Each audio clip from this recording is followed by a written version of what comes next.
Hi, Rita. Hello.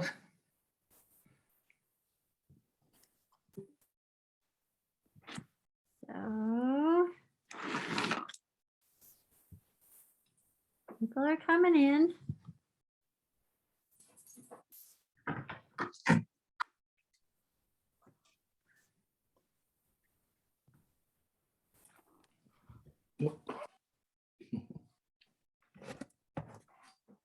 Hi, John. How you doing? I'm having a bad hair day, pardon me. Yeah, it's great. Mine is about the same.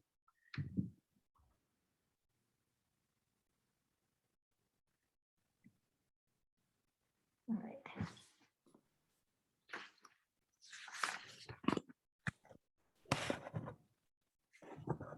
Rita, the agenda in the email is the one you should. Okay, or, yeah. I just printed that out. Great. And It seemed like it was just some of the times were just adjusted a little bit.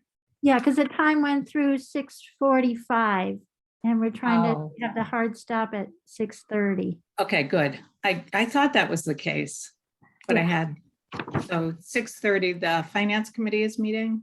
Yes. Okay.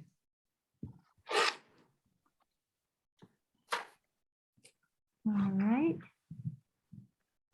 Let's see.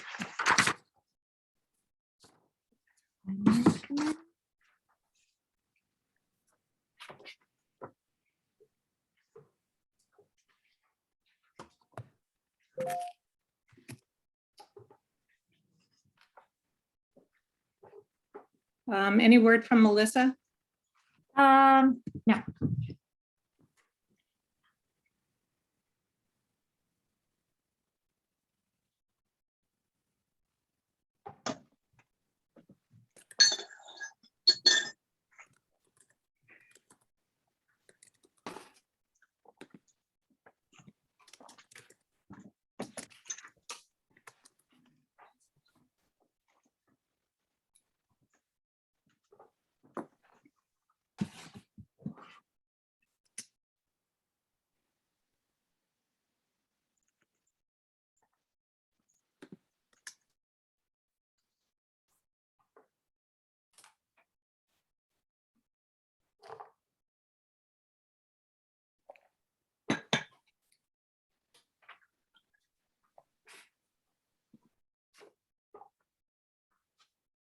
Eric, did you see the email with all the attachments for tonight? Yes. Okay. Yep. Melissa is switching hats. She'll be here in just a second. Okay.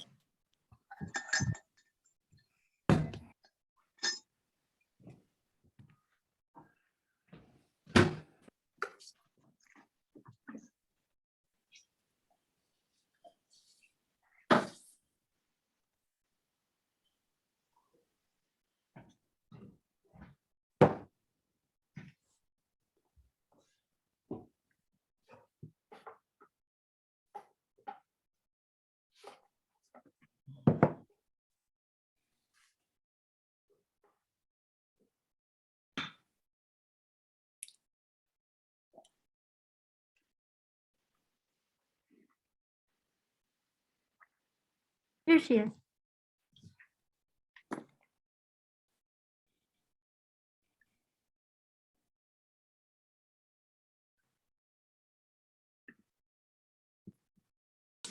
Sorry about that.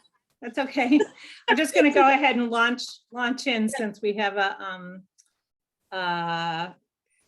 what we're trying to do is end the meeting by 6:30 this evening. So to accommodate the fact that there's a finance committee meeting right after this, and I know Becky has to be at that. So I'm just going to very quickly review the agenda, and then we'll go into public comment and then get on with the meeting. So after public comment, we have some minutes. We have a proposed change in the job description for the fire chief. Then we're going to review the initial list of articles for annual town meeting. And then we have a request from the regional school about we have to acknowledge the receipt of a debt notice. And then we have recycling committee about the trash hauling contract, couple of nominations.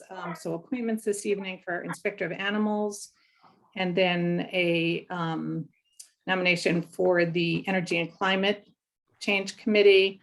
And we're going to meet with the building committee at 6 o'clock. And then 6:20, we're going to talk about hours at the Shutesbury Athletic Club. And then assuming we have time after that, well, actually, no, we have one more thing. We have a special event request for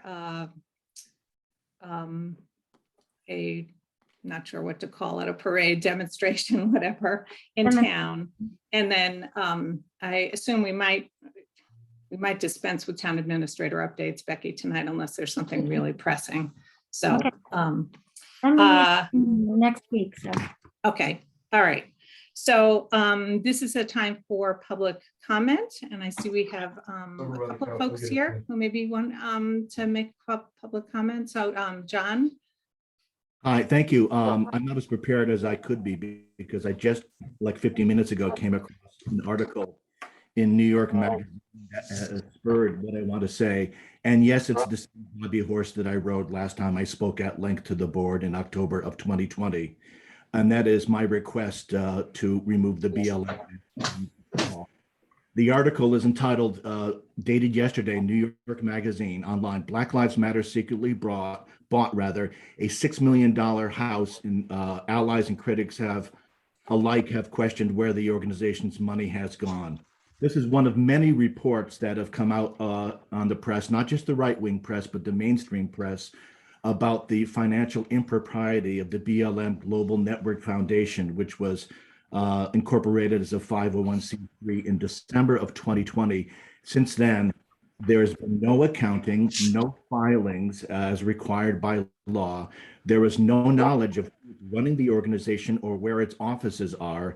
Local chapters of BLM have received no funding, no direction from the national organization, despite the fact that some $90 million were contributed by corporations and other entities to BLM. There's nobody knows where the money is and what was done with it and who's in charge. Apparently nobody is. The former leadership, the board, all resigned and nobody has taken their place. So that's one reason why I think it's frankly getting to be an now. Another is, even politically, the ground under that banner, metaphorically, has shifted seismically since it went up years ago. The byword now is not defund. Even in the president's State of the Union address, it's fund the police. And in many cities, New York under Eric Adams, and San Francisco under Mayor Reed, who offered a profane tirade against the disrespect shown to law and law enforcement because of the incredible rise in violent crime and theft in their towns. That, you know, the people, including the inner city blacks and other minorities, are the ones leading the charge against the demonization and the demoralization and the depowering of our police. I really think that banner is whatever it meant when it was put up years ago, and I get it. I disagreed with it, but I understand where this sentiment was from, and I honored that up to an extent.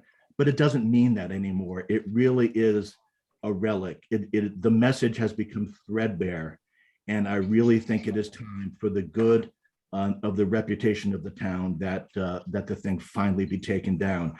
One just final comment. You know, in my many years in public radio, one thing I learned is that it is about 100 times easier to put a program on the air than it is to take it off. So I know that once that thing went up, taking it down, whenever that was going to be a tough decision that could create backlash. But I think that time is now. Thank you. Thanks, John. I think you probably are aware, but I'll just No, I'm not. we just use this time for public comment rather than engaging So we appreciate your comments. What's the difference between public Hey. comment? I'm sorry. I Yeah, understand. it's not, it's I right. know that I don't get an answer. Okay, right. Okay, good. Okay. Thank you. I just wanted to make sure that was clear. No, yeah, no, believe me. So we see we have a couple of other people who've joined us. Anybody else who wants to address anything during this public comment period? Okay, good. I'm just going to keep moving then, folks, since we have a we have a full agenda here this evening and an abbreviated, somewhat abbreviated meeting. I'll send you a copy of that, Okay. that you. and other resources. Great. Thank Thank you. you. That's good. I'm sorry, I know I'm not supposed to do this, but I have other things to do. I have to take off. Okay, we forgive you. Thanks, John. Okay, so we have two sets of minutes to review this evening, March 8th and March 15th. And I know Linda sent all of those out. So do I hear a motion to approve the minutes of March 8th, 2022? So moved. Is there a second? Okay, Second. any discussion about the minutes? Okay, Okay. all those in favor signify by saying aye. Makepeace O'Neill, aye. Stalker, aye. Farrell, aye. The next set of minutes we have are from March 15th. And do I hear a motion to approve the minutes of March 15th? So moved. Second. Any discussion, changes, edits? Okay, all those in favor signify by saying aye. Makepeace O'Neill, aye. Stalker, aye. Farrell, aye. Okay, Becky, I know we're going to talk about the next on the agenda was the fire chief's proposed job description changes. And I believe there was only one change, if I'm not Yeah. mistaken. Yeah, correct. Is anybody joining us from the personnel committee to? Okay, No, they aren't. The only change is that sentence to the first paragraph that reads, "The Right. chief shall reside within 35 travel minutes of the Shutesbury Town Hall." This was recommended by the fire study group, and then the personnel board reviewed it and added it here.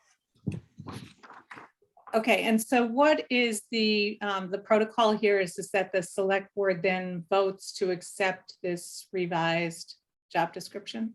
Correct. Okay. You are the question- final approving authority. Any, Eric or Melissa, do you have any questions about that new provision? I don't. I was part of the discussion in the personnel board. Oh, we discussed it earlier at another meeting. Yeah, it's fine with me. And is this the same language that's in the police chief's contract too, or job description? It's actually just in the contract, but it's Okay. going to be, I believe we're going to also add it to the job description because people need to know in advance. Right. So I want it.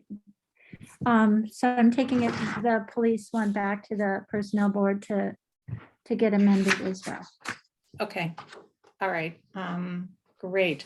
So do I hear a motion to amend the job description for the fire chief emergency management director as amended by and approved by the personnel committee? So moved. Second. And I just have a quick question. Becky, you're going to add updated with this month, 2022 at the top Yes, of the job description. Okay. Yeah. That's all. So just that one question. good. Okay, It's not there yet, but we hadn't approved it. So right. Okay, any further discussion about the change to the job description? Okay, all those in favor signify by saying aye. Makepeace O'Neill, aye. Stalker, aye. Farrell, aye. Okay, so the next item on the agenda, and we're a few minutes ahead, but, well, not that far ahead, is just to go through the warrant articles for annual town meeting, which is scheduled for May 21st. And Becky sent out this outline, and Becky, I assume that what these are, we have sort of our standard articles, correct? And then these are, At the So- bottom, I list the regular ones, the annual Okay. ones. okay, I so see how it's done. Okay, so we have sort of the ones that are, that we always have, and that's at the bottom. And then kind of at the top of this list are the articles that are non-recurring, Correct. right? Okay. So do you want to step Put up- us Do you through want me those? on screen?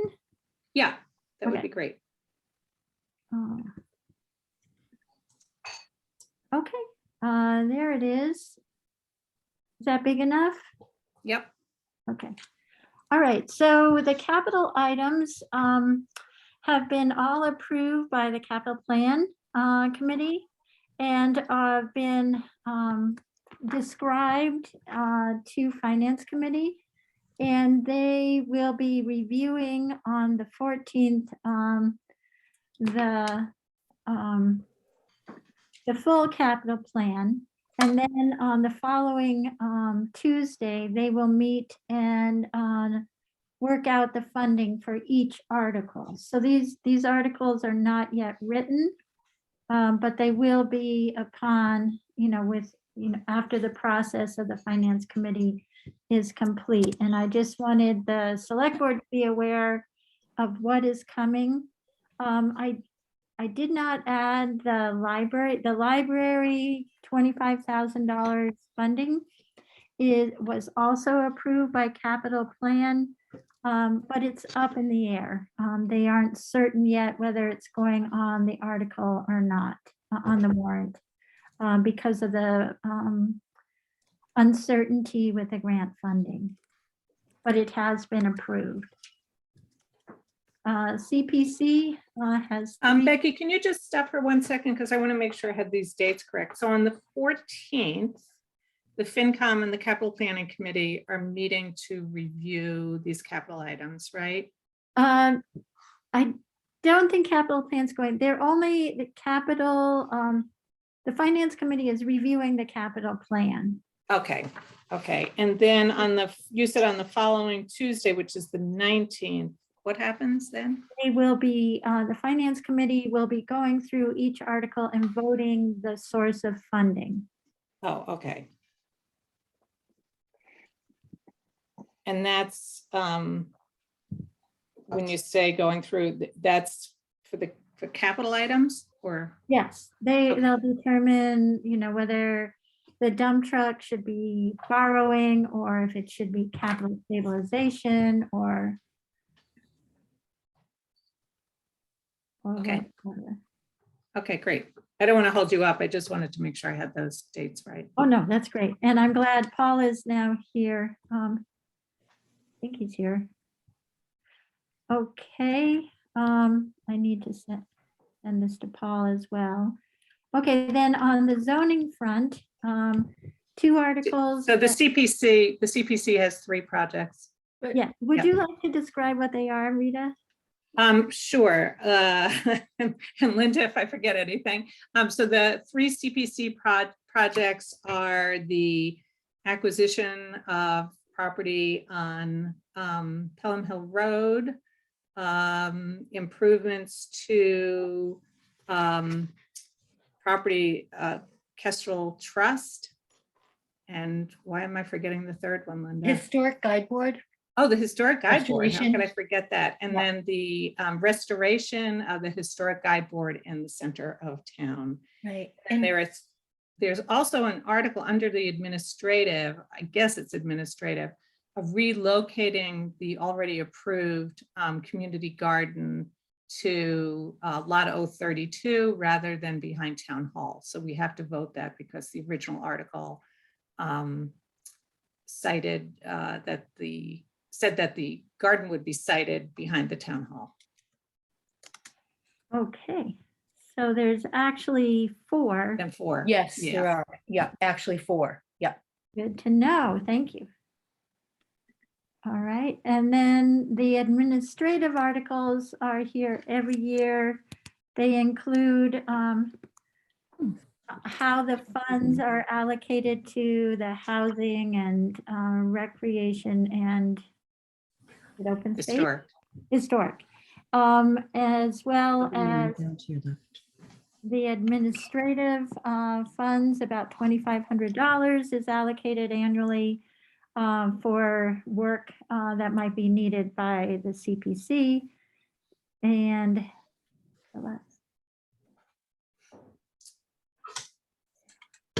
Yeah, there's another one that's just sort of some standard language. Yeah, about the money. yeah, and I think it allocates the current, no, that one divides it up. Anyway. Yeah, whatever. It's, We'll yeah. get them all three. I know there's three and they're Yeah. repetitive every year. So we'll get that into the warrant. We have zoning articles that have been brought forward by the planning board. The ZBA worked with the planning board. They are proposing a bylaw change to make 5 ZBA members instead of the current board of 3 ZBA members. And then a lot of work is being done on a bylaw change for, I think, the solar bylaw in regards to the energy storage, which is an emerging category and goes beyond. Currently, we have energy storage at the site in town, but it's only for that site. From what I understand, there are new initiatives where contractors are trying to sell towns freestanding energy storage, which is problematic because it's even larger than what you might find at a solar farm and I mean a solar installation. So the planning board has done a lot of research and will be proposing a bylaw to help manage that development. The MLP Enterprise Fund has a warrant article to transfer funds to pay down their debt and their MLP Enterprise Fund budget. The assessor is working on an article that I have not yet seen. I think it might have to do with some of his funding. The budget is close to completion. I will get everyone on the select board a draft of that after this meeting. The building committee charge bylaw is a select board initiative and is on the agenda for tonight, not yet ready for the warrant. We now have 5 citizen petitions, making up for last year when we had none. So that's going to be a lot to learn about the Medicare, the Fair Share Amendment, and there's a citizens petition that actually duplicates the ZBA bylaw work that's been done, but it is also, the petition did come forward and will be on the warrant. The 4th is a citizen petition to fund the elementary school roof outside of any consultation with town officials or a completed estimate for that project. And finally, this is a neighborhood initiative, a lighting bylaw, which would likely be, it could go through zoning, but it could also be done independently.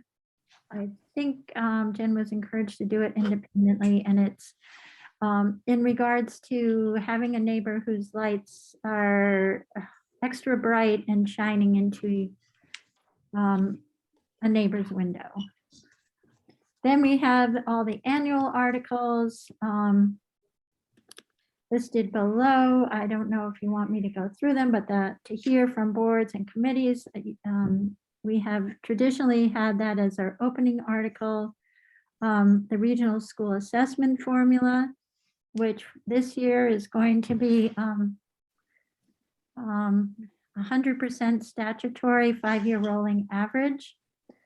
And then the vote for elected officials' salaries so that the town can pay them. We authorized Chapter 90 funding for highway. We have an article that gives the treasurer authority to enter into compensating balance agreements with banks. That's to basically to help make deals to bring down fees when banks charge large fees for our accounts. And it's to help the town find a little bit of relief. Authority to accept grants and revolving fund authorization. In total, I think we have 26 here to date, and the potential for a couple more. We have just passed the deadline for citizen petitions, so I don't anticipate any addition there. Okay, so select board members have any questions? And then I want to ask Paul if there's anything he wanted to mention this evening. Melissa, Eric, I don't have any question. I don't have any question. I mean, I assume that there'll be documentation for all this stuff as we move ahead. So yeah, it's all good. Don't worry, there'll be lots of paper. I'm sure there will be. I'm counting on you. Never fear. All right. Yeah, The we might paperless hit 50 society. pages this year. Would- Paul, any comments or questions as our moderator? Well, this is the first that I've seen these. I'm surprised by the number of citizen petitions, but that's fine. I will want to probably talk to the people who submitted those beforehand. So I jotted down those names.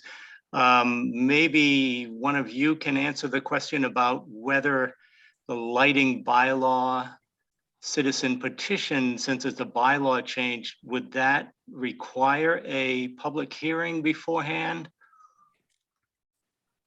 I believe it would if it goes through the zoning path. Right. Is it a zoning bylaw then? Is that? She did originally go to the planning board, who gave her some guidance, and Okay, so that's why I'm assuming that it potentially could be a planning board. But they said they could not do it in their regular fashion because she just went to them a couple weeks ago, and that they didn't have really time to, to go through their normal process. So they said if she wanted it done this year, she needed to do a citizen petition. Okay, well, maybe I can look into that a little bit more then and see if a hearing is required for something like that. I guess the only other thing I would add is, as we've done the past couple of years, if we can consolidate, some of these, especially the annual articles, as much as possible to try to streamline the meeting, that would be great. And I can work with you, Becky, on that. Great. And there will potentially be more than just the budget article. There could be other articles around funding or transferring funds. But I think so much of this year is about we have a huge amount to fund already. And we still have the potential for a library article to be added, but we are totally uncertain as to the status of that. Right. And what is the deadline for submitting articles, getting them into the select board? Like I said, the deadline for anything that's not from a department or committee in town is ending today. The rest we are hoping, I'm asking to get in by the beginning of May 1st. Okay, thanks. There could be, if the select board has traditionally been flexible. If there's extenuating circumstances, like if the finance committee found that they need to do something different than they originally thought, et cetera. But hopefully everything will be settled by May 1st. Okay, thanks. So That's all I have. one question I have about the lighting bylaw, it doesn't look like what Jen submitted is really a bylaw. I mean, it just says we should create a bylaw. It doesn't really say what the bylaw is, as I read it anyway. Am I right about that? Yeah. So what happens there? I mean, we'll have to create that on the town meeting floor, or how do we have to have something to vote on that's not just that we should create a bylaw, right? Or am I? Well, I That's what guess, it sounds like. If that's in the petition, that's what we're voting on. So we're Yeah, not voting on a bylaw. We're voting on Yeah. a request to create a bylaw. yeah, because we Right. can't deviate from what is written. Okay, all right. So I'm just curious. It just seemed a little sort of an odd way to do it, but okay, that's fine. We're right on schedule, but I just want to make sure if there are no other questions. And Paul, I assume you'll come back and visit with us before town meeting? Oh, I certainly hope so, yes. Okay. Yeah, okay, that would be great. So I do thanks want to for- mention that Paul has graciously volunteered to moderate the Finance Committee budget review. And so the Finance Committee is very grateful to him. and for when is doing that happening, Becky? It's not May 17th, but it's that, is it May 17th, Paul? It's in my book, so. Okay, well, it will be well I'd have to look. publicized, I assume, Yeah. before town meeting. A book, what's a book? I use that Yeah. pejoratively.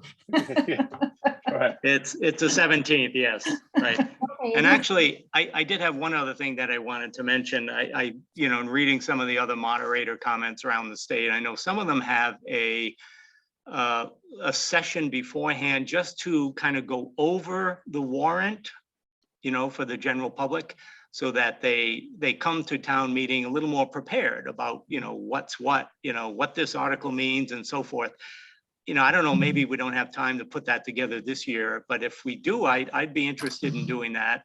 And if not this year, then maybe at least for the future, if I get reelected at least, then, we could consider doing something like that, just to that's help great. speed up the meeting. Yeah, because the budget review often covers at least half. Sometimes it usually covers quite a number. It usually covers all the capital and the funded articles. But it Yeah, would- so there's an that's option, a great maybe thing to to do. expand that meeting and do the whole warrant, at that meeting perhaps. Or, maybe have an earlier part of that meeting to, for people interested, and then, get into the budget at a certain time. That's a great idea. Okay, well, thanks for coming, Paul, and this is a work in progress here, so Great. expect to Good night. see an update. Good night. Thank you. Thank you, Paul. Sure. All right, so the next item on our agenda, which everybody should have received. I know I didn't have a chance to go through this in great detail, but we have a request from the Amherst Pelham Regional School District concerning the authorization of borrowing. And as I understand it, and I'm going to read this paragraph, as per Mass General Law, Chapter 71, Section 16, any member town has 60 days after the date of the school committee authorization to hold a meeting for the purpose of expressing disapproval of the amount of debt authorized by the district committee. So the district committee has authorized, as I read this, has authorized borrowing of $160,000 for a number of different projects for the middle and high school. I'm not going to go into detail. And then So the district appropriated the amount of $1,500,000 to pay the cost of resurfacing the existing track, relocating field events, et cetera, which is something we had talked about previously. So, The school roof is also in there. the school Okay. roof is in there in the $1.6 million. No, but it's part of the full debt schedule. It was already authorized a while back. But when Okay. you look at that debt schedule, it includes the school roof. That's why the amount is so high. Okay. So we need to, they're looking for a vote from the select board concerning authorizing this debt. Is that correct? Yes. And has the finance committee reviewed this yet? The finance committee did discuss the new costs that came in at their last meeting. And have they voted? They have not voted. So is this, I'd be hesitant. I mean, we have 60 days. This is dated March 16th. So we're about not quite 30 days into this. I would like to see what the finance committee has to say in advance of the select board voting on this. And I don't know, Eric and Melissa, what do you think? That makes sense to me. Yeah. I mean, I think. Becky? I was just, Steve Sullivan is here, and it might be helpful to have him describe a little bit of the intent of the school committee. Not to put you on the spot, Steve, but I can try and speak for the school committee. I don't know how well that would go. So, yeah, so the idea was for the school committee to authorize the 1.5 so that it could get the track project started. Because if you actually go back and look at it, the track was supposed to be resurfaced in 2003. That was the 20-year lifespan of that track, and it's a little later than that now. But we chose the 1.5 because that was the lowest bid of the four options. That would be just resurfacing the track and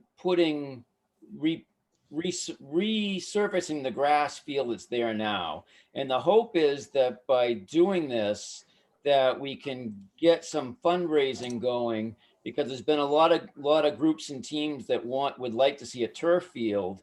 And so we're hoping that by getting the ball rolling, that this will get the fundraising going. but it has a pretty significant financial impact. I remember seeing some numbers that don't show up here, Becky. Or I did, can put those on screen. yeah, we don't have a lot of time, but I just think. Would you like it just for like 30 seconds? Sure, on sure. screen so people can see, Because I don't want to get into, just so they have a sense. yeah. I Um, emailed Doug Slaughter just after I talked to Becky a little while ago, and I haven't heard back from him yet, but I believe that one town can say no, and if the other three say yes, it may still go through, but it may just, one will just sink the whole project. I'm not quite sure, but I'll let you guys know as soon as I hear back from Doug. Yeah, just so for those of you who are looking at this chart, so if you go that and under the debt schedule and then the Shutes, if you go across, yeah, on the Shutesbury line, you can sort of see the impact on our budget of the, of the debt over the next few fiscal years. So it gets pretty significant going out. And so that's why I think it makes sense to hear from the finance committee before we make any kind of determination. Okay, so we Yeah. can post that and put it on after the finance committee has me to vote and bring it back to the select board, Rita? And when do you expect, at what meeting of the finance committee would that happen? If they, I would assume by the 19th, when they do all the other capital items. It could be earlier, but by the 19th, they should address it. Okay, so then just to make sure we're staying within that 60-day timeline, then the next meeting after the April 19th meeting, this would come back to the select board.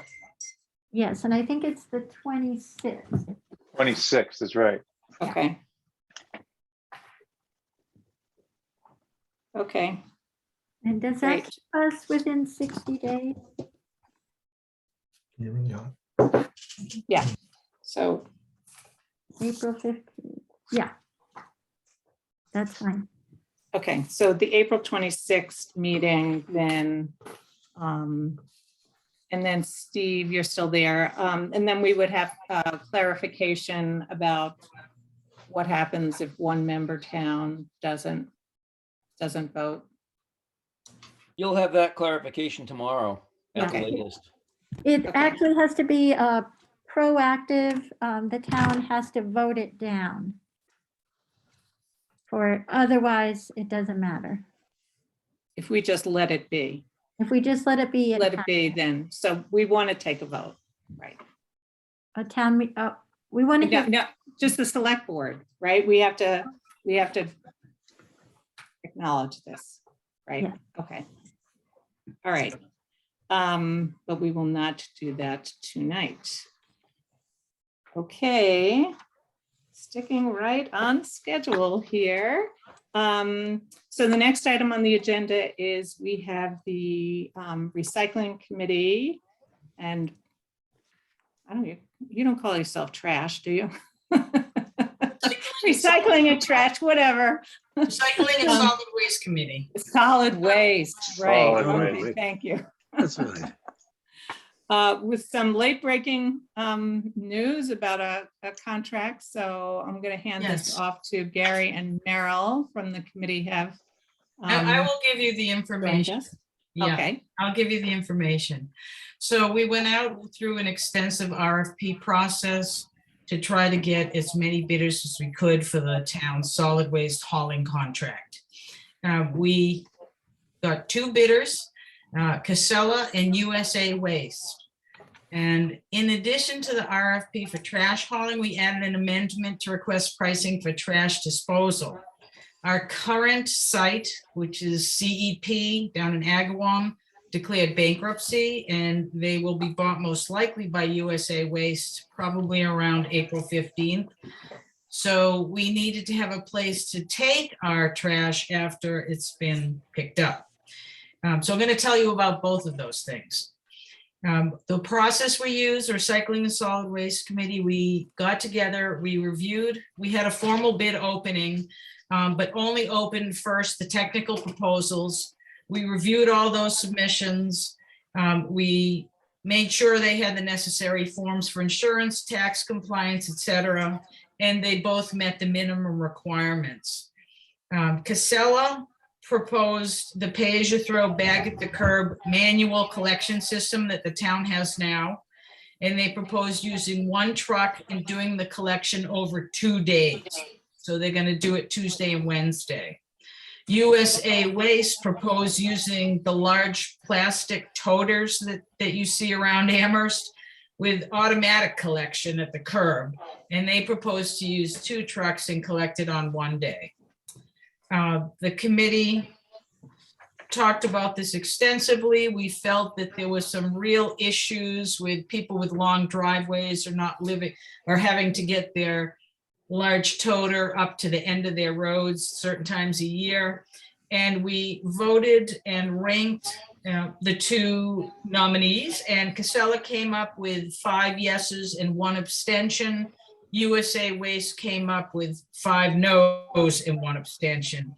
And the abstention was simply a new committee member who didn't feel she was ready to commit to anything at this point. So then after we had ranked Casella number one, we opened the price proposals, and that's always a little scary. And let me say that the current amount that we're paying now in FY 2022 is $66,000 per year for our trash hauling contract. The two bidders we had the last time around, the other bidder was Republic. And if we had gone with Republic, the amount that we'd be paying this fiscal year was $131,600, so more than double. So with that in the back of your head, and the fact that we've got an unbelievable deal for the last 5 years, USA Waste, and we also tried to get USA Waste, who took over the contract of the original bidder who went bankrupt. They would not extend this contract for another year because they said they were losing money every week. So we had a really good deal. What Casella's price starts at in FY 23 is $125,952 for year one. And in their original proposal, it would end at $162,000 in year five, which is about a 6.5% increase per year. We also put in the trash disposal, and they include, we call that a tipping fee by the ton, $90 a ton, rising in year five to a $101.31 in year five, which is about a 3% increase per year. And just so that put that in perspective, our current rate is $83.25 a ton, but the company that was providing that went bankrupt. So anyway, USA Waste price started at $161 a year, $161,772 in year one, and ended at $189,250 in year five. So that's about a 4% increase per year. And their amendment for their tipping fee was $97 a ton, rising to $117.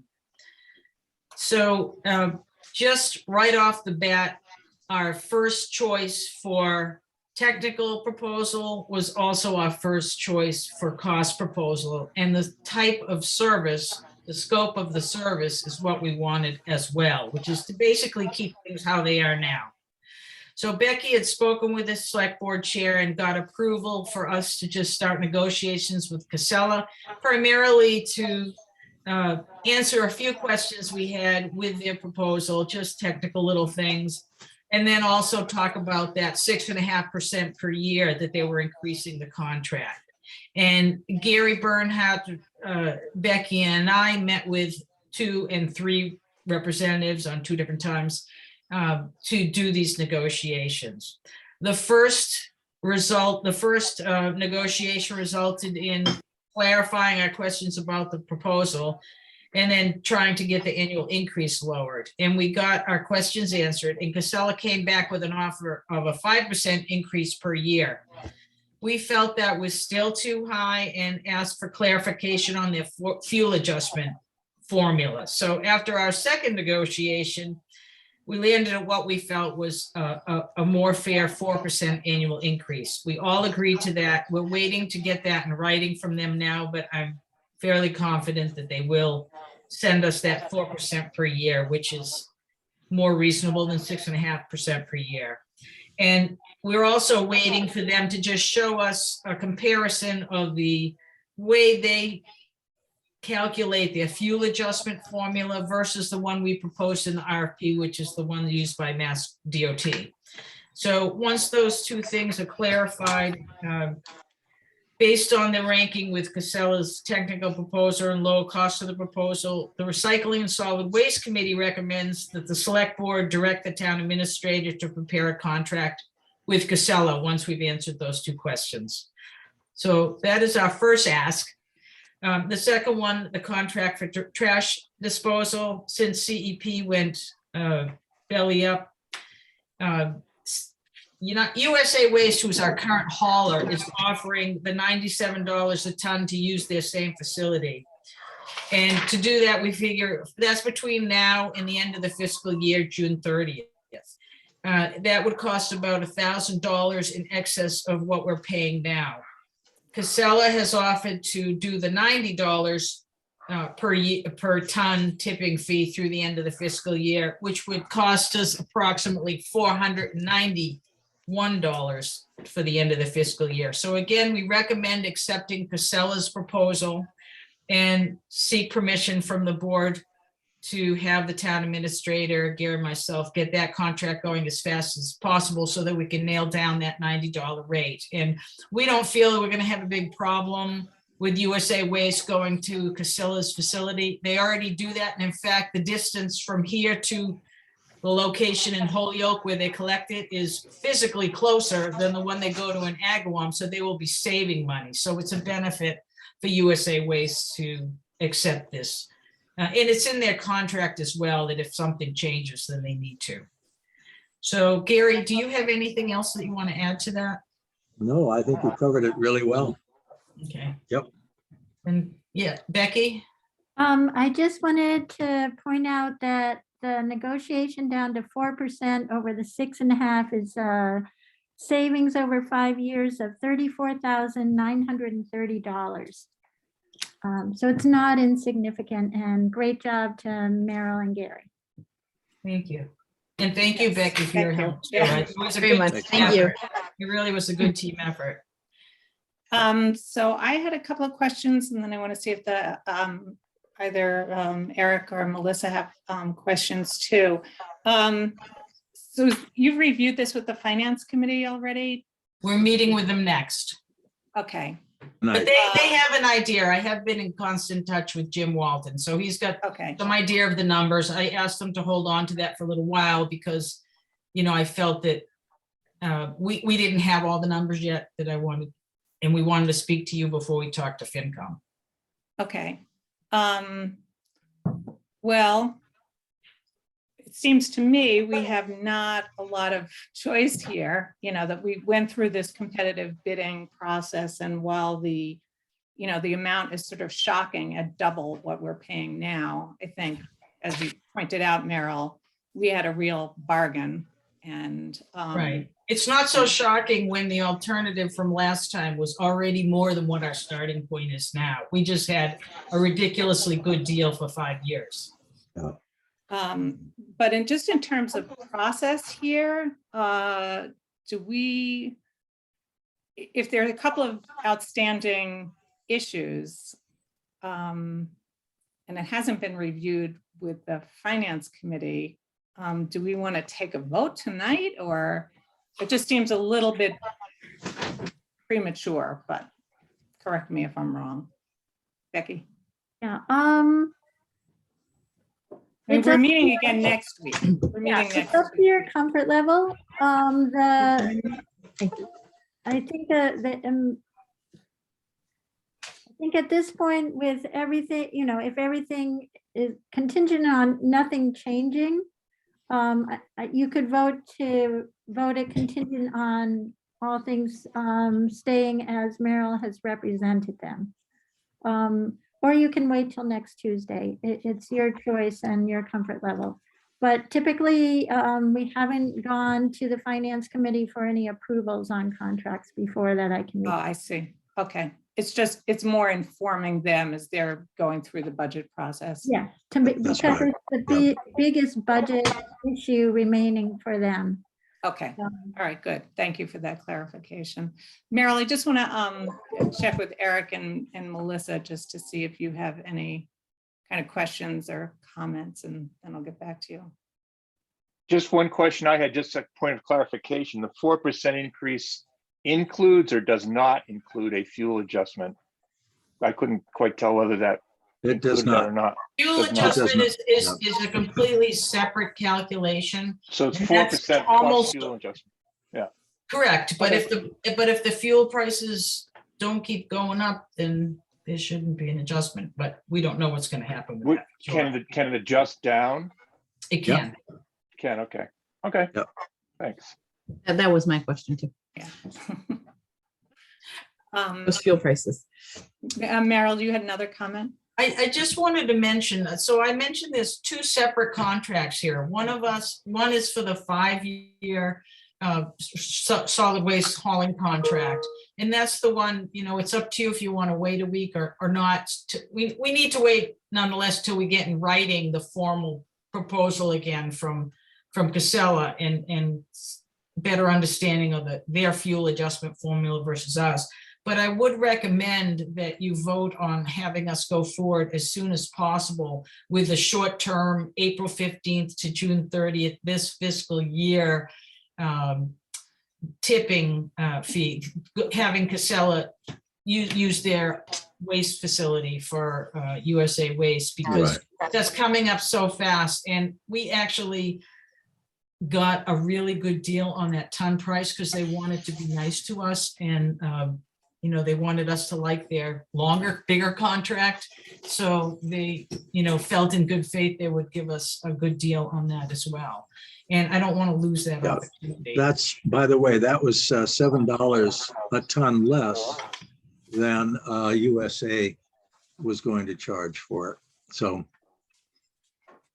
and that starts there, and it, as Merrill said, it just stays lower than the USA price all the way through the 5-year contract. Okay. Eric, Melissa, do you have feelings one way or another? Yeah, I mean, I think maybe we should approve that aspect of the April The 15th tipping fee. Okay. tipping fee thing. And then- then let the finance committee review the other thing. We can look at it next week or whatever. I sort of feel uncomfortable with just us approving it without them looking at it. That's all. Yeah, well, it's also that we don't have sort of the final, Right. something in writing from them, right? So, okay, so do Right. you want to make a motion, Eric, then? For the Uh, tipping fee? Yeah, I tipping move that contract. we approve Casella for the tip, well, how would I say it, I guess, to accept our waste from April 15th to the end of this fiscal year. And that we negotiate a contract with that language in it. I'll second that. Okay, any further discussion? Could you change the word negotiate to accept? Because it's been negotiated Yeah. at $90. Yeah, It's been accept- negotiated. Yeah, you want Yeah, no, to that's fine. That's a good point. Yeah, accept, yes. Okay, approve, yeah. Thank you. okay. Any further discussion? So all those in favor of accepting the tipping fee contract signified by saying aye. Makepeace O'Neill, aye. Stalker, aye. Farrell, aye. And then we'll next week make sure we put on the agenda the Casella contract, Yes, the full We'll contract have it, full we'll have it contract. by then for sure. Yeah. Okay, okay, great. That, for the 12th. okay, great. good. And thanks again, Meryl and Gary, for all your hard work. I know you put a lot of time into this. Yeah, thanks a lot. And struck a very good deal for the town, so. we Thank you. And appreciate we're thrilled we actually don't have to switch to the toter system, because I just was having nightmares about what that Oh, would that be. would on have been different horrible. roads. Gonna be ugly. it. I second that. Yeah, Yeah. so, yes, it seems to be working out really Yeah, well. all the people on Wendell Road are really I'm glad. quite happy. And off of Wendell Road too. Yes, Um, for sure. Okay, great. Well, thank you. You're welcome to stick around Thanks. if you want. So we have a couple of appointments. Becky, you want to Okay, tell us what those are for Inspector of Animals?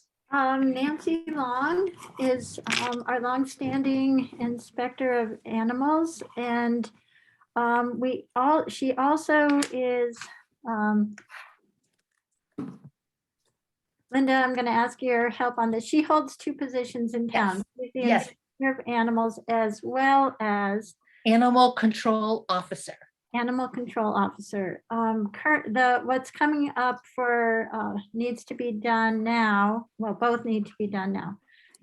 Linda, why don't I just let you handle this since you, Okay. All right. So the Inspector of Animals position runs from May 1 of 2022 through April 30th, 2023. So that's the Inspector of Animals.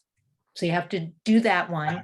And then the animal control officer position runs on a calendar year. So that one needs to be, if you choose, reappointed retroactive to 1/1/22. Got it? And we're talking about the One, the same Yes, the person. same for both? Person, yeah. It's in both. Okay.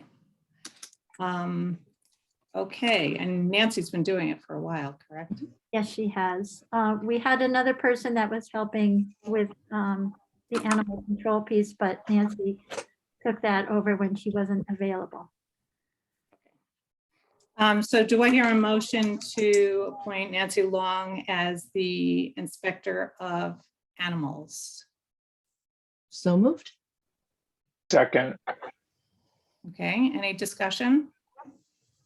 All right, all those in favor signify by saying aye. Makepeace O'Neill, aye. Stalker, aye. Farrell, aye. Do I hear a motion to appoint Nancy Long retroactively to January 1st, 2022 as the Animal Control Officer? So moved. Second, Any further discussion? Okay, all those in favor signify by saying aye. Makepeace O'Neill, aye. Stalker, aye. Farrell, aye. Okay, and we have a candidate for the Energy and Climate Action Committee, which I believe met for the first time this last week.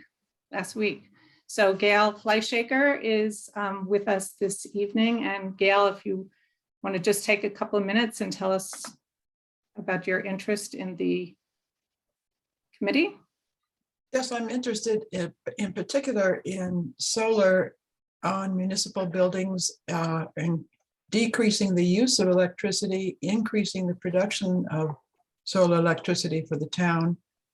So part of that will involve getting data on our current use and making some projections on what needs to be changed.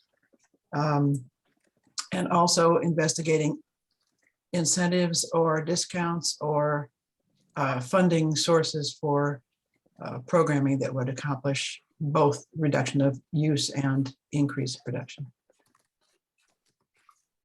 Okay, great. Select board members, Eric, Melissa, any questions for Gail? So this would complete the 7-member committee. Is that correct? Yeah. I believe the new chair of the committee, Michael DiChiara, is here this evening. So any questions, Melissa, Eric? No, just a thank you, Gail, for volunteering. Yes, I agree with that. Okay, so do I hear a motion to appoint Gail Fleischaker to the Energy and Climate Action Committee? So moved. Second, Any further discussion? All those in favor signify by saying aye. Makepeace O'Neill, aye. Stalker, aye. Farrell, aye. Congratulations, Gail. Thank you very much. Yeah, we're thrilled to have a functioning and active energy committee. So that's great. It's a very exciting committee to be joining, I must say. And when is the next meeting? Next Tuesday? Busy night. Okay, great. Well, thank you. Okay, so the next item on our agenda is to talk about a proposed amendment to the current building committee bylaw. And I believe we have a number of building committee members here tonight. Maybe if you could just identify yourselves by saying your name. Frank McGinn, Building Committee. Bob Groves, Building Committee. Steve Sullivan, Buildings Committee. Bill Wells. Okay, and are you calling yourselves to order? Yes, we are. We have a quorum. I can't get myself on the voice. I can't hear me. Bill, we can hear you. I didn't, Nobody acknowledged. it. nobody acknowledged it. I didn't know if I was being heard or not. Okay, you were heard. Okay. You're all set. Okay, so Becky, I don't know if you want to post, we have a draft bylaw, which maybe we should start with what the existing bylaw is. If you could put that up, just to give some context for why we're even talking about changing the building committee bylaw. You can share that.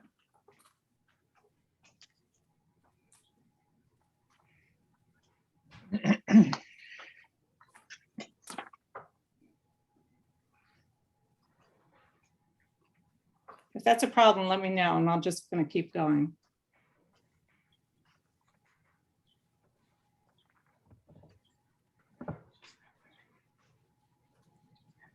Okay, I'm going to keep talking, and Becky, if you can get that up, then we'll go from there. So the building committee was established by town meeting vote in 1988, and it was a pretty basic town meeting article, which said, we'll have a building committee made up of at least 3 members, and those 3 members will be responsible for overseeing the town buildings and construction and renovations and so forth of town buildings.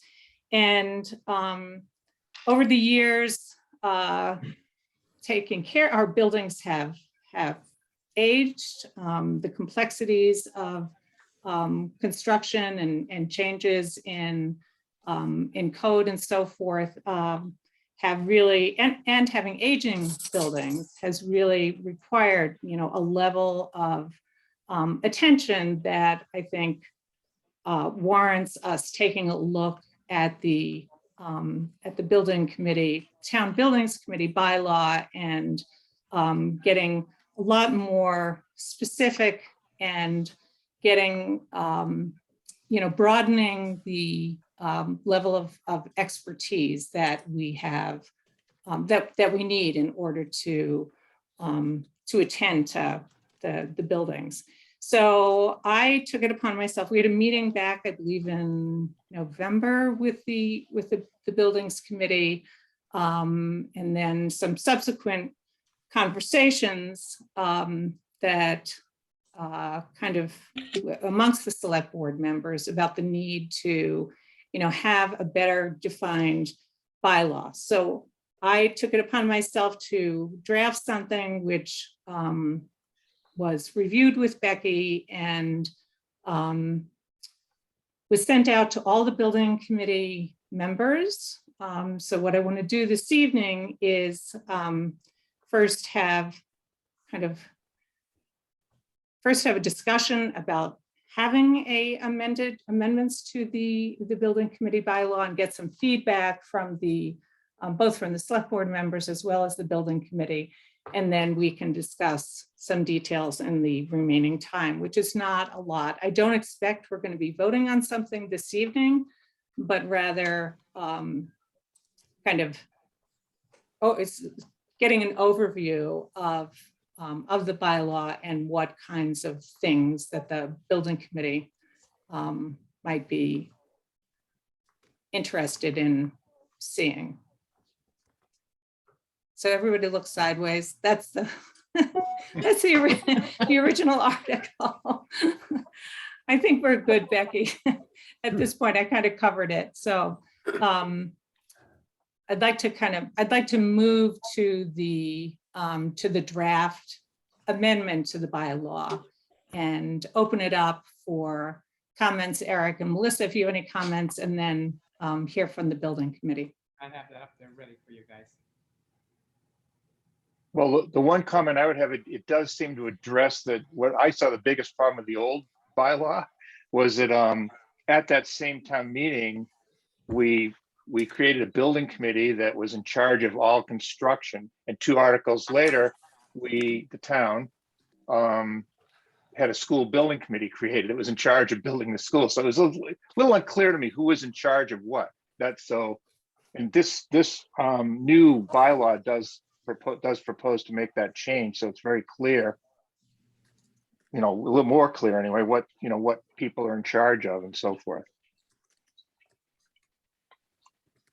Melissa, any comments on the? Well, the part I liked is the advertising a vacancy across broadly across town. I liked that addition as well. But I agree with Eric, and I like the specifics of their charge in this, the bylaw. The one question I had is that the old bylaw had, I believe, both the select board and the town moderator jointly appointing people to this. And this new one has just the select board doing it. And I don't know whether that's intentional or just that's a change you want to make, or that I would just raise that question.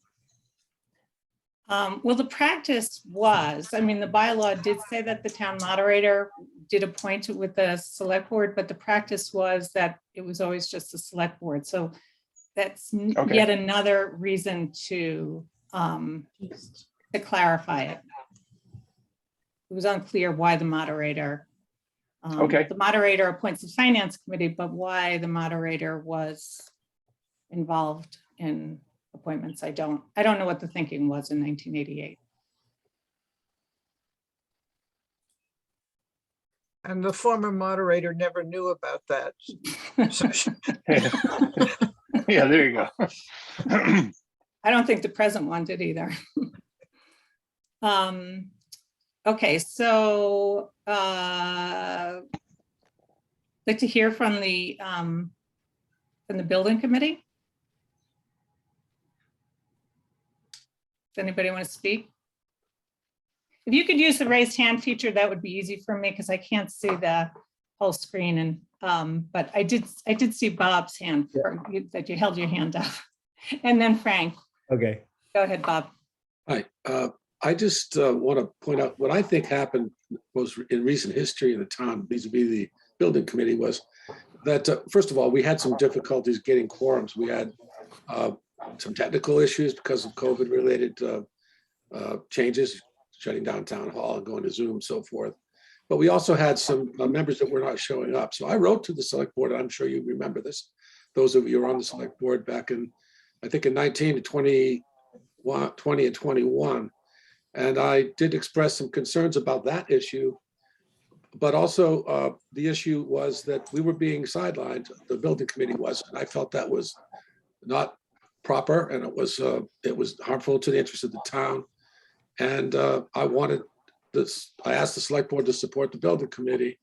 You know, basically there was some issues about some jobs. The ones that come to mind are the boilers, the sidewalks out at the school, both, and some things that happened at town hall, the heating system at town hall, and some other mini splits that were installed without the building committee's involvement.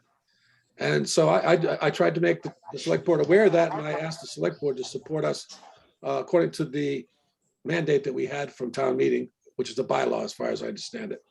And we, you know, this came to a head at November 23rd, I think it was, and we were told that, you know, we were not meeting enough, we weren't doing our job, and I did explain, I tried to explain about the issues we had with absentee and also you know, just the Zoom thing, getting that organized. And we did have a volunteer. We had Mike Vinsky volunteer. And we all saw that, and the select board just didn't want to appoint Mike Vinsky for political reasons, I guess, for reasons they didn't care for Mike Vinsky's act. But you know, I felt that Mike was a person that the committee wanted to put on the board, and we voted for it. And we were told that we didn't have a voice vote, so it wasn't really legit. So we then had a voice vote, and we submitted that voice vote and requested the select board to appoint Mike. And we, as far as I know, that's been tabled. I think that was the word that was used. So, you know, as I look at this draft, and the thing that I see that stands out to me is that there's an article that the town administrator, and now and in the future, not just Becky, but the town administrator will have a more formal role in the building committee. She'll be ex officio. I don't know if it's voting or non-voting, doesn't spell that out, but that's a change. That's a change that's significant in my mind. The other thing that's significant is that there's a a bullet point here that says that the role of the building committee shall be to accept the proposal from the source, the sourcing department or person that defines the job. So if the job is, let's use the example of the boilers, replace boilers. The building committee's job is to help the school get new boilers, not to review or to assay that request to see if it's reasonable or a good idea. That's something that's a change, because I think that's a significant change, because we do have people on this committee that have experience with building, and we do bring something to the table, and that's why we're here, as far as I'm concerned, as a committee, to bring that role of a review to a proposal. It's also to manage the work and to oversee the work and to make sure that the work is done properly. Yes, all those things that are listed here in this document I don't have a problem with. I do think it's kind of wishful thinking to think that we have architects and engineers going to be joining our committee, but who knows, maybe that will happen. But we would like to have, right now, we would like to have another member. We would be able to do our job more effectively. We had a lot of failed attempts to have meetings this year, 21. So I think that these things I try to point out here, that one, the idea that we should get members when our committee wants them, and we should get members that are not attending to be told that they should attend or resign. Those are two things that would help the committee. And also we should have some review authority, not just simply rubber stamping whatever department request comes along. So that's what I see here. Those are my comments. Thank you, Bob. Frank? Yes, thank you. My only thing is I agree with some of, the feeling Bob said, the general feeling is good. But one of our meetings, because we couldn't get quorums, in one of the meetings, I think Becky explained that the finance committee bylaw has a thing about absenteeism. And I was wondering why there isn't anything in here of absenteeism, because when someone like Jim Aaron hasn't been to a meeting since 2019 and he gets reappointed, why isn't there anything about absentee address like the finance committee's bylaw? That's the only thing I would be concerned about, that it doesn't do anything good to the town for us not to have a quorum.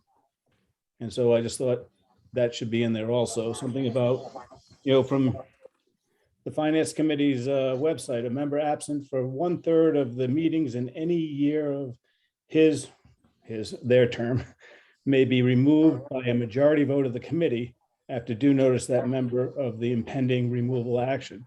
Just something simple like that in this bylaw here, so it doesn't stifle and doesn't cripple the building committee. That's what I would like to see added. Okay, I think we can certainly review that with town council, who will be taking a look at this as we refine it. Steve? Yeah, I've got a couple of questions. And the first one is something that the Billings Committee and the town administrator have been talking about off and on for a little. It's, what is the Buildings Committee responsible for? Are they responsible for the vertical and the horizontal? Meaning, are they responsible for the building, the sidewalks, the parking lot, and the grounds? Or are they just responsible for the vertical? That's question number one. Mm-hmm. And then my next one is, what happens if the proposing body and the Buildings Committee disagree on the scope of work? Who is the lead on that project? That's number two. And then my third one is, if we hire consultants or the town administrator starts to speak with professionals, does that mean that once the town administrator has spoken to these people, that the Buildings Committee members as individuals can or cannot contact those same people? Is it then just through the Buildings Committee and the town administrator, or just the town administrator? And my last one is, does the Buildings Committee defer to the paid professionals, engineers, and consultants unless something egregious comes up? Thank you. Okay, that's a little more than I think we can bite off this evening because we're limited on time, but all good questions. I don't have answers to all of those, but I think we could certainly take those under consideration, and maybe Steve, if you'd be willing to just detail a little bit more in an email to Becky. So I got the horizontal and vertical, the if there's a disagreement between what we're calling the proposing body and the building committee. The third one, I wasn't sure, something around with the town administrator. Yeah, that was a little messy. So if the town administrator has contacted and talked to, say, a plumber about an issue. I see, okay, yeah. Does that mean that the Buildings Committee should not contact that same person on their own? Okay, all right. And then the last one, I can't even read my own notes here. It's just, do we defer to the professionals? Right, Unless okay. something egregious comes up. So I just have some sort of general reactions to that, and then I think we can address it more specifically. You know, my vision is that we have a building committee that works cooperatively with those town officials or department heads that oversee the buildings in which they operate. So the principal, Jackie's here this evening. There should be cooperation between the principal of the Shutesbury Elementary School and the building committee. Likewise with, you know, the other town buildings. You know, ultimately the select board has oversight and responsibility for town buildings. I think school building might be an exception to that, but I don't know. So typically, I think the town administrator has overseen the fire station and then the highway department. You know, what we're trying to do, what my vision here, again, with this bylaw, is to make it much clearer about the lines of authority and who's going to be represented on the building committee and their roles and responsibilities. We have, you know, we've operated sort of by the seat of our pants for the last 24 years. And, you know, when the building committee folks, you know, there was changeover, then there was changeover in sort of how the building committee operated. What we're trying to do here is to establish within this bylaw, again, everything from term to roles and responsibilities to who the building committee membership is. So I'm just taking a look at the time. I want to give Eric and Melissa time for any questions, and then hear from any other building committee members if there's something else you want to express this evening.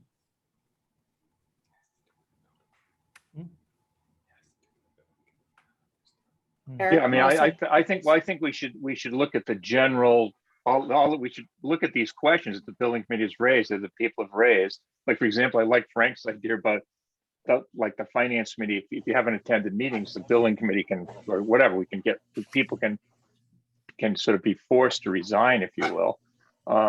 That's perfectly reasonable to me. For example, I mean, there's a number of things have been raised here, I think should be looked at. Yeah. And we have time to do that, so we just do it. Okay.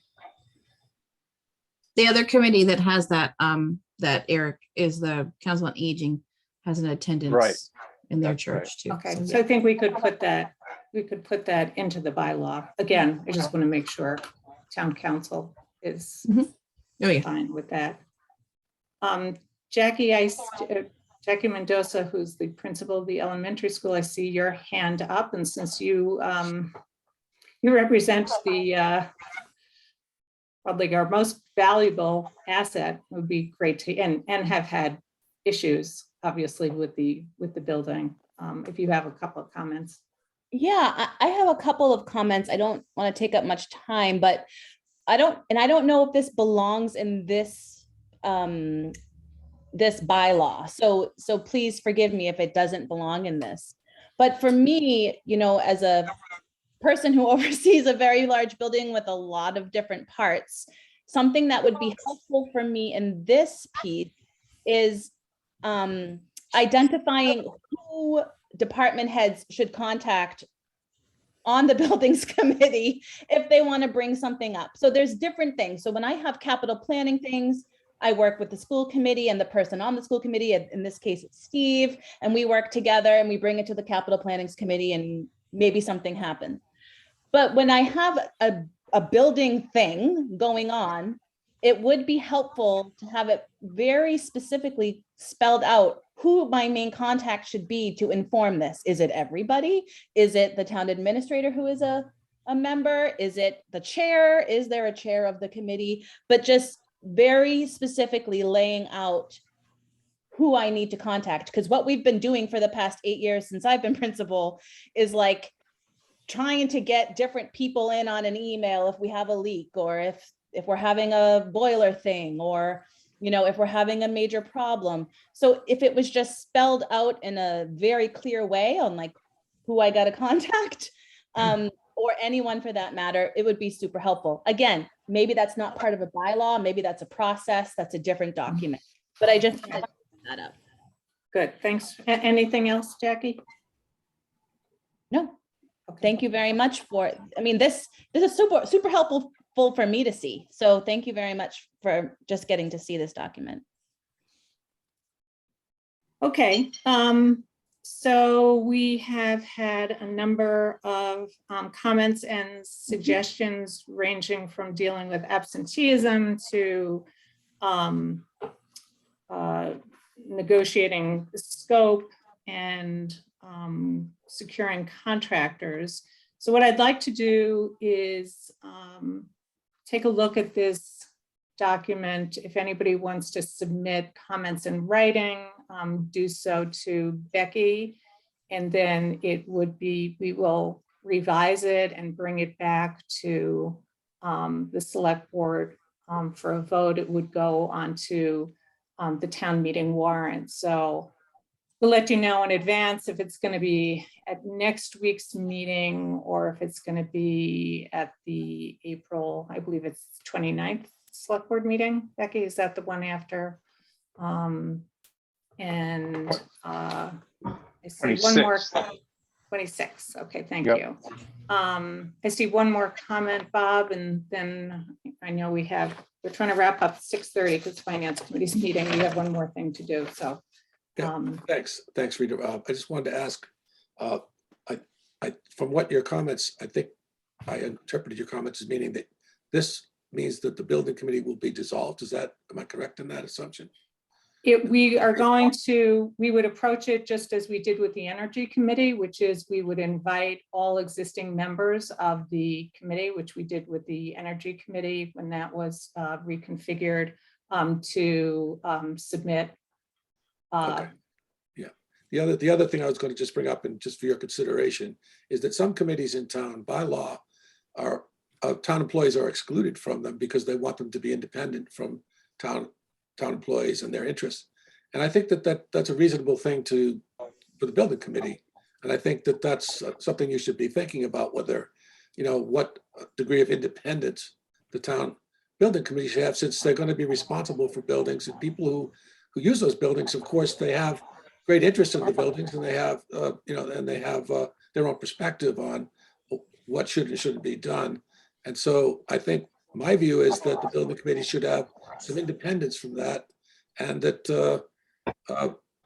that should be in its basic structure. So for me, it's similar in that way to the Finance Committee. I know we don't have authority, but we can make recommendations the way Finance Committee makes recommendations. So just when they put that into the mix. Okay, thank you, Bob. Okay, so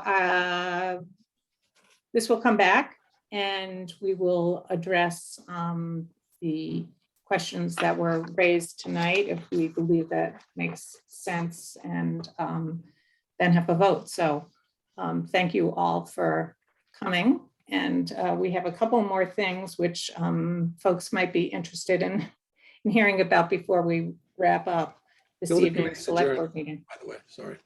Okay, thanks, Bob.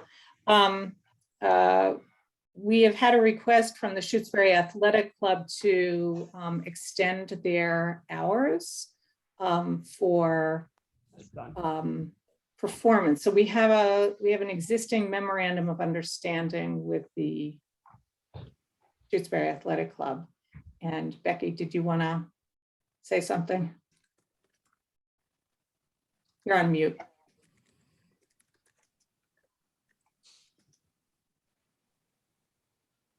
You're still muted.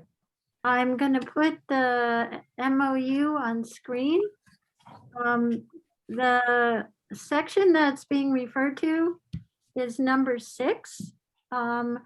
Outside band / music entertainment shall not go beyond 10 p.m. Band warm-up time will be limited to 90 minutes and the performance time will be limited to 4 hours.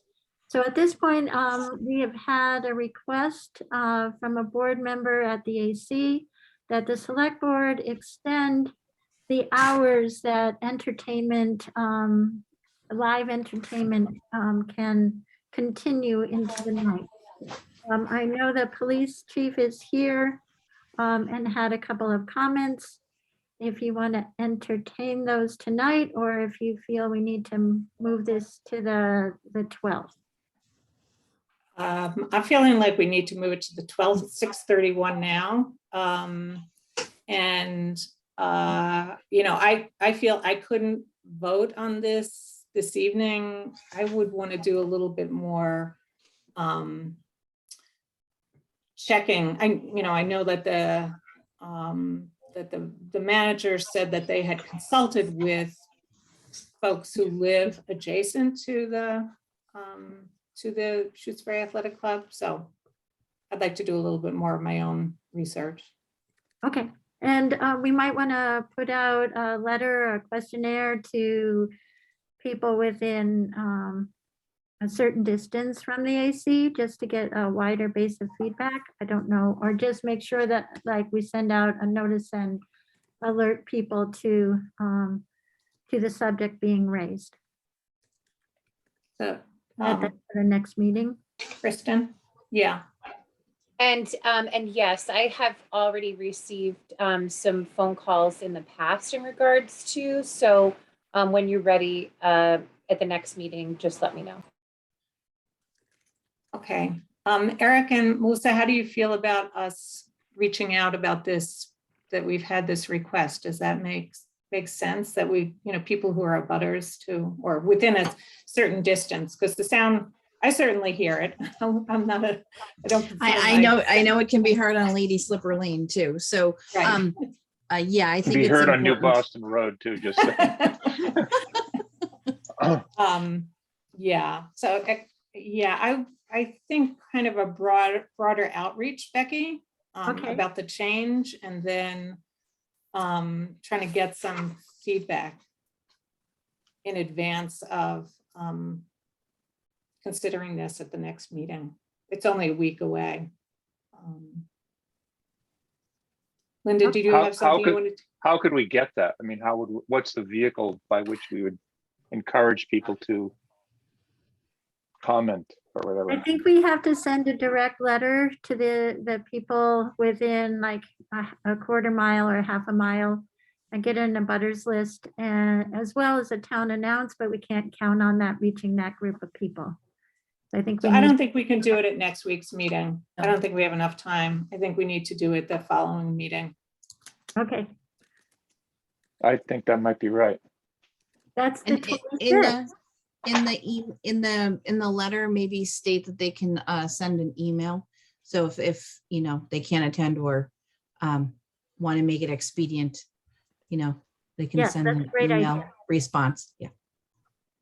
Okay, so we will just state what the request has been and that the select board has a memorandum of agreement and we will be discussing it at that meeting. So they can either, as Melissa's suggesting, send us a response via email or attend the meeting. Although we're not going to use that meeting. We're not going to have a public forum. So we'll be taking a limited number of comments.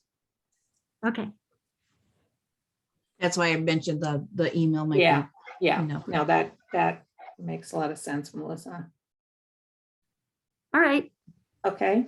All right, so the last item on our agenda is we've had, and I know Kristen is here, we've had a request for a special event that would involve people marching along Montague Road and Leverett Road and then down Pratt Corner Road. And I don't know, Kristen, if you wanna, or Becky, do you wanna tell us what this is? I think Kristen has the most detailed handle, having worked with the folks. Okay, so there is a group of people that are from Shutesbury, some from Leverett, and I believe Amherst, and maybe some other areas that are looking to do a march starting on Montague Road, marching down Montague Road, crossing Leverett Road down into Pratt Corner, continuing down Pratt Corner into Amherst.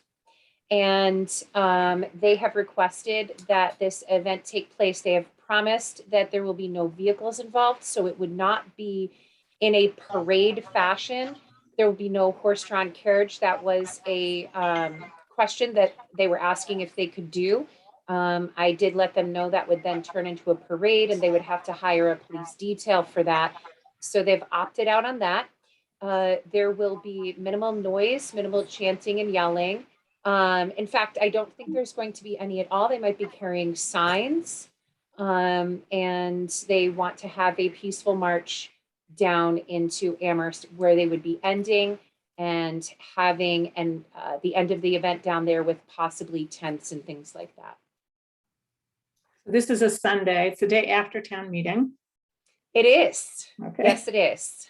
So to we would look have- at my calendar to confirm that. Okay. They are talking that this could potentially take 3 hours and 15 minutes, but we are also aware that not everyone walks at the pace that the walking app said that they might go. There might be some slower people. They would not be more than 2 abreast in the roadway, paying attention to any vehicles that are traveling down the road. So they're not going to be having any issues with not allowing cars to pass or go by them. And does the select board need to take a vote on this? Yes. Yes, please. And any costs? So would there be police, like special detail or? We are not going to need a special detail, as this seems that it's a group of people that would be hiking. We've seen this before. So I don't think they're in need of a police detail. We will have a police officer on that will be checking in with them. And we'll also just be advising our dispatch that it's possible that they could get calls in regards to this for any emergency purposes. I've also spoken to Chief Walter about it as well. I think we're all on the same page with this one. Okay. All right. So are there any questions, Eric or Melissa? Or somebody want to make a motion to approve this application? I'll make a motion to approve the application for the smart solar event. I can't see the top, so I apologize. I'll second that. Okay, any further discussion? All right, I know Finance Committee is waiting on us, so all those in favor signify by saying aye. Makepeace O'Neill, aye. Stalker, aye. Farrell, aye. Okay, do I hear a motion to? I just want to interrupt Yeah. quickly. I just want to remind you that your newsletter article is due by the 15th. So just Okay. quick. Who's That's all. doing it? All right, we'll figure it out. Okay. Okay. Do I hear a motion to adjourn? So moved. Second, All those in favor signify by saying aye. AP O'Neill, aye. Stalker, aye. Farrell, aye. Thanks, everybody. Thank you. Thank Good you. night. Becky, make me Aye. undo co-host unless we're closing this one, right? We have to, I can't open finance